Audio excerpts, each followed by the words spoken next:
Leo tunawaalika kuwa sehemu ya historia.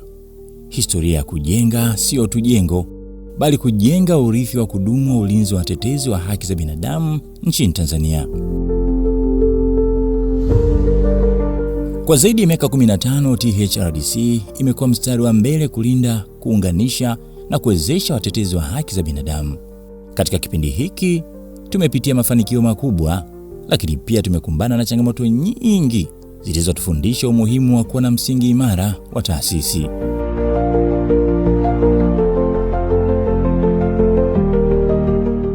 Ndiyo maana leo tunazindua maono ya Watetezi House, makao makuu ya kisasa ya THRDC yatakayokuwa alama ya usalama, mshikamano na uendelevu wa harakati za haki za binadamu nchini Tanzania.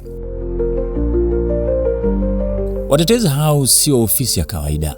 Itakuwa mahali salama kwa watetezi wa haki za binadamu kukutana, kujifunza, kupata msaada na kupanga mikakati ya kulinda utu na haki za wananchi. Lakini pia Watetezi House ni uwekezaji wa muda mrefu. Tunahitaji kujenga jengo hili kwa sababu tunaamini kuwa ulinzi wa watetezi wa haki za binadamu haupaswi kutegemea mazingira yanayobadilika kila wakati.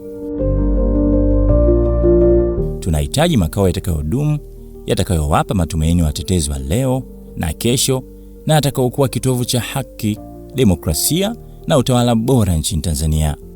Jengo hili pia ni sehemu ya msaada katika kukabiliana na hali ya kusuasua ya upatikanaji fedha inayokabili mashirika yanayotegemea wafadhili.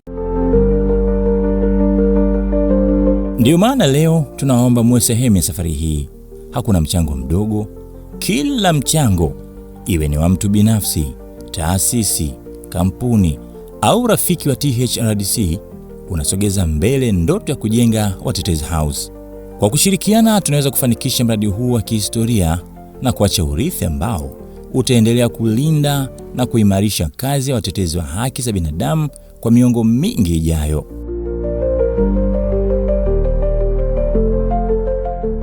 Tuijenge Watetezi House, tuijenge ngome ya ushirikiano, tuijenge alama ya matumaini, tuijenge pamoja.